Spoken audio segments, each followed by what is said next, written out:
નમસ્કાર દર્શક મિત્રો, હું શીતલ મહેતા ન્યૂઝ ઓફ કચ્છમાં આપનું સ્વાગત છે। જોઈએ આજના સમાચાર। રાપરમાં સુપરમાર્કેટમાં હૃદયદ્રાવક અકસ્માત।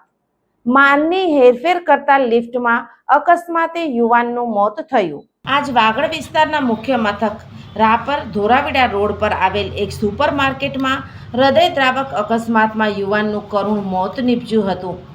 મરણ જનાર યુવાન ચેતન પુંજાભાઈ ગામી સુપરમાર્કેટમાં સામાનની હેરફેર કરતી લિફ્ટમાં હતા ત્યારે એક નિર્દોષ યુવાન માટે કાળ આંબી ગયો હતો। સુપરમાર્કેટમાં કામ કરનાર માલ સામાનની લિફ્ટમાં અચાનક યુવાનનું માથું ફસાઈ ગયું હતું।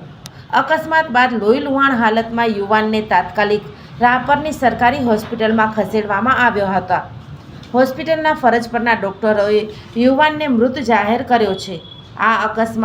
આ બનાવ અંગે રાપર પીએસઆઈ પીએલ ફણેજાએ તપાસ હાથ ધરી છે। દર્શક મિત્રો, આજે તારીખ 26 માર્ચ 2026 આ હતા આજના સમાચાર। આવતીકાલે ફરી મળીશું, ત્યાં સુધી મને રજા આપશો। નમસ્કાર।